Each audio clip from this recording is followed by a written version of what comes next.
नमस्कार। आज का जो मेरा विषय है वो है एटीट्यूड के बारे में मैं बात करने जा रहा हूँ। मुझे पूरा यकीन है कि ये विषय आपकी ज़िंदगी में बहुत ज़्यादा मायने रखता है। आपके बच्चों की ज़िंदगी में भी बहुत ज़्यादा मायने रखता है, क्योंकि मेरा मेन जो कंसर्न है वो है बच्चे। मैं चाहता हूँ कि बच्चों की ज़िंदगी और बेटर बने, और अगर आप एटीट्यूड को समझेंगे तो डेफ़िनेटली आप अपने बच्चों को भी एटीट्यूड के बारे में समझाएँगे। एटीट्यूड को हिंदी में बोलते हैं अभिगम, दृष्टिकोण। आपका किसी भी चीज़, परिस्थिति के बारे में दृष्टिकोण कैसा, अभिगम कैसा है, वो आपका एटीट्यूड डिसाइड करता है। अगर हम कोई काम करने जा रहे हैं, कोई नया काम करने जा रहे हैं, और अगर हमारा एटीट्यूड पॉजिटिव है तो 50% काम अपने आप हो जाता है, मतलब सफल हो जाएंगे 50%, और 50% मेहनत करनी पड़ेगी। मगर पहले से ही आप बोलेंगे कि ये काम हो नहीं होगा मेरे से, ये वो हैन तैन आप शुरू कर देंगे, तो डेफिनेटली आप नहीं कर पाएंगे। तो एटीट्यूड बहुत ज़्यादा मायने रखता है, वैल्यू करता है। अगर आप पॉजिटिव एटीट्यूड के साथ, सकारात्मक अभिगम के साथ काम करेंगे, आपका सकारात्मक दृष्टिकोण रहेगा कोई भी चीज़ों के लिए, परिस्थिति के लिए, तो आप ज़िंदगी में बहुत ज़्यादा सफल होंगे। और ये आपके बच्चों को भी आपको समझाना पड़ेगा। कोई भी परिस्थिति में अपने पॉजिटिव एटीट्यूड को बरकरार रखें। कोई भी बीमारी में भी, गंभीर से गंभीर बीमारी में भी अगर आपका पॉजिटिव एटीट्यूड रहा तो आप जंग जीत जाएंगे। कई सारे लोग कैंसर की जंग जीत जाते हैं क्योंकि उनका एटीट्यूड है वो पॉजिटिव रहता है, वो सकारात्मकता के बारे में सोचता है। अगर एक पैर कट गया तो आर्टिफिशियल लिम्ब, मतलब कृत्रिम पैर लगाइए। दोनों पैर कट गए तो दोनों कृत्रिम पैर लगाइए। अगर चल नहीं सकते हैं तो व्हील चेयर में चलिए। व्हील चेयर से नहीं चल सकते हैं तो और कोई रास्ता, मगर हिम्मत नहीं हारनी है। मगर कुछ लोग हार जाते हैं क्योंकि वो गिव अप कर देते हैं, क्योंकि उनके अंदर नेगेटिव एटीट्यूड रहता है। बहुत सारे लोगों के अंदर नेगेटिव एटीट्यूड होता है। So we have to change our vision, we have to change our attitude. हमारा दृष्टिकोण, हमारा विजन हमें बदलना पड़ेगा। एक छोटी सी स्टोरी मैं आपको सुनाता हूँ। एक नई नई शादी दंपत्ति की हुई, वो कपल एक जगह पर रहने आया।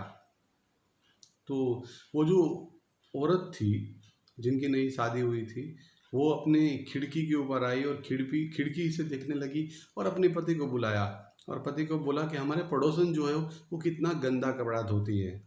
पति ने कुछ नहीं जवाब दिया। दूसरे दिन वापस सुबह हुई और पति को वापस बुलाया। देखो देखो, खिड़की से वो देखती है और बोलती है कि हमारी पड़ोसन बहुत गंदा कपड़ा धोती है, उनके कपड़े मैले हैं, उनको कपड़ा धोना नहीं आता है। 2 दिन ऐसे करके कुछ दिन चलता रहा। एक दिन सुबह सुबह वो उठी और पति को बुला के बोलती, देखो आज हमारी जो पड़ोसन है उन्होंने बहुत अच्छे कपड़े धोए हैं। पति ने बोला कि तकलीफ हमारे पड़ोसन के कपड़े में नहीं थी, हमारी जो खिड़की थी ना, वो खिड़की के ऊपर बहुत ज़्यादा मेल, बहुत ज़्यादा डस्ट लगी थी, बहुत ज़्यादा मिट्टी लगी थी, धूल लगी हुई थी। उसकी वजह से तुम्हें ऐसा लगता था कि हमारी पड़ोसन के कपड़े गंदे हैं। प्रॉब्लम हमारी खिड़की में है, तो मैंने आज खिड़की साफ़ कर दी, इसलिए तुम्हें कपड़े क्लीन लगे, साफ लगे। मोरल ऑफ द स्टोरीज ये है कि हमें हमारा दृष्टिकोण बदलना पड़ेगा, हमें हमारा विज़न बदलना पड़ेगा, हमारी सोच बदलनी पड़ेगी, हमें पॉजिटिव एटीट्यूड के साथ जीना शुरू करना पड़ेगा। हम कभी कभी तो दूसरों के एटीट्यूड से भी जीते हैं। दूसरे लोग क्या सोचते हैं, दूसरे लोग हमारे बारे में क्या सोचते हैं, वो भी हम दूसरे के नज़रिए को भी देख के जीते हैं। हम इसकी वजह से भी दुखी है। एक बार एक आदमी चश्मा खरीदने के लिए गया तो दुकानदार ने उसको चश्मा दिखाया। बोलते हैं ये चश्मा पहन लो, आपको सब दिखेगा, ये मेरा चश्मा है और मैं पहनता हूँ। तो वो आदमी जो चश्मा खरीदने के लिए गया था, उन्होंने बोला, अरे भैया तुम्हारा चश्मा मुझे कैसे लगेगा? बोलते पहनो तो सही, अच्छा है, मुझे दिखता है ना सब कुछ। तो वो आदमी ने पहन लिया मगर बराबर नहीं दिखा उनको। बोलता है मेरे को तो दिखता है, तुमको क्यों नहीं दिखता है? तो बोलते तुम्हारा चश्मा है, वो तुम्हारा नंबर अलग है, मेरा नंबर अलग है। समझ में आया कुछ? दूसरे का दृष्टिकोण अलग है, दूसरा क्या सोचता है, वाई वी आर बोदर, हम क्यों उसके लिए टेंशन में आ जाए। ज़िंदगी बहुत ज़्यादा खूबसूरत है, बहुत ज़्यादा प्यारी है। सकारात्मकता से जिए, और क्या पता कब ख़त्म हो जाए ज़िंदगी। क्षण, अगले क्षण में क्या होने वाला है, अगले पल में क्या होने वाला है, किसी को पता नहीं। हर क्षण में लोग मर रहे हैं। किसी को थोड़ी देर पहले बराबर वो दिख रहा था, न्यूरोलॉजिकल प्रॉब्लम हो जाए, दिखना बंद हो गया न्यूरोलॉजिकल प्रॉब्लम्स की वजह से। लकवा मार गया, पैरालिसिस मार गया, चलना बंद हो गया। किसी को हार्ट अटैक आ गया, डेथ हो गई। 2008 में मेरा गंभीर एक्सीडेंट हुआ था, और वो एक्सीडेंट में 5 हड्डी टूट गई, लिगामेंट रप्चर हो गए थे, मसल टेंडन में इंजरीज हो गई थी, और मैं हॉस्पिटल में एडमिट हुआ। डॉक्टर ने मुझे बोला, आपका पैर हमेशा के लिए अब सीधा ही रहेगा, अब आप पैर को मोड़ नहीं सकते हैं। मगर मैंने अपने माइंड को ये मैसेज दिया कि नहीं, मुझे चलना है, मैं अच्छी तरह से चल पाऊँगा, और मेरा पैर मोड़ेगा भी और परफेक्ट चलेगा। मैं पैर टूटा तो मैं डॉक्टर को क्या पूछ रहा था, मैं ये पूछ रहा था, उस समय मेरे पास बाइक था, तो मैंने पूछा कि सर मैं बाइक को किक कब लगा पाऊँगा, क्योंकि मैं किक जो है बाइक की, वो राइट लेग से लगाता हूँ, और मैं किक लगाना चाहता हूँ। डॉक्टर ने मुझे बोला, पहले आप खड़े तो हो जाइए। कहने का मतलब ये है कि ये एटीट्यूड होना चाहिए। अभी मैं खड़ा भी नहीं हुआ था, एक्सीडेंट हुआ है उसको 2-3 दिन हुआ था, और मैं सोच रहा था मैं गाड़ी को किक कब लगाऊं। ज़िंदगी बहुत बहुत बहुत खूबसूरत है। और एक एग्जांपल मैं देता हूँ कि मेरा एक्सीडेंट जब हुआ था तो मुझे एसी रूम में रखा गया, एयर कंडीशन कमरे में रखा गया। वहाँ की विंडोज़ जो थी, खिड़की जो थी, वो बंद थी, तो मैं बाहर का कुछ देख नहीं पाता था।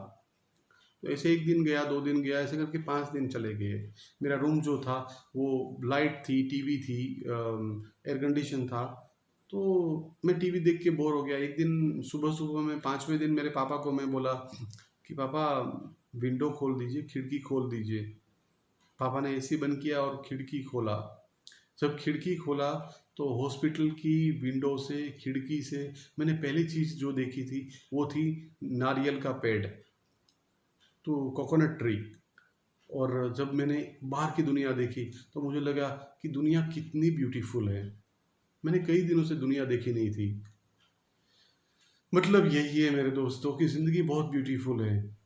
हम मैक्सिमम लोग ऐसे होते हैं कि जब उनको तकलीफ़ होती है तब समझते हैं, कि जब डॉक्टर बोलते हैं तब चलना शुरू करते हैं कि वॉकिंग करें। हेल्थ रिलेटेड प्रॉब्लम हो जाए, बाद में वॉकिंग शुरू करते हैं। डॉक्टर बोलते हैं कि आँख खराब होगी, अब मोबाइल का उपयोग कम कीजिए, तब जाके वो मोबाइल का उपयोग कम करेंगे। डॉक्टर बोलेगा मीठा खाना बंद कर दीजिए, तब खाना बंद करेंगे। पहले से हम क्यों नहीं तैयार होते? पॉजिटिव एटीट्यूड के साथ जिए, enjoy every moment of life. दुनिया क्या कर रही है, दुनिया क्या सोच रही है, उसके लिए टेंशन मत लीजिए। बस हर जगह पर सकारात्मकता से देखिए।